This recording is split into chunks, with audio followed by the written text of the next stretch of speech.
बिस्मिल्लाहिर्रहमानिर्रहीम। अस्सलामु अलैकुम वरहमतुल्लाहि वबरकातुहू। आबिद रजा चैनल की तरफ से आज मैं अपने दोस्तों को रसूलुल्लाह सल्लल्लाहु अलैहि वआलिहि वसल्लम का एक बहुत ही प्यारा फरमान बताऊंगा। उससे पहले मैं अपने तमाम दोस्तों से गुजारिश करूंगा कि इस वीडियो को आपने आगे ज़्यादा से ज़्यादा शेयर करना है। तो शुरू करते हैं। बिस्मिल्लाहिर्रहमानिर्रहीम। ज़बान और शर्मगाह की हिफाजत। सैयदना अबू हुरैरा रज़ी अल्लाह ताला अन्हु बयान करते हैं कि रसूलुल्लाह सल्लल्लाहु अलैहि वआलिहि वसल्लम ने फरमाया, जिसको अल्लाह ताला ने इसकी ज़बान के शर से बचा लिया जो इसके दो जबड़ों के दरमियान है, और इस शर्मगाह के शर से बचा लिया जो इसकी दो टांगों के दरमियान है, तो वो जन्नत में जाएगा। किताब का हवाला ये मौजूद है, आप देख सकते हैं।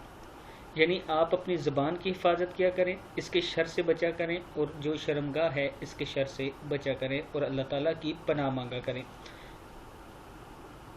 तो इंशाअल्लाह आपका ठिकाना जन्नत होगा। ये रसूलुल्लाह सल्लल्लाहु अलैहि वआलिहि वसल्लम ने फरमाया है। अल्लाह ताला हम सब को दुनिया और आखिरत दोनों में कामयाब करे।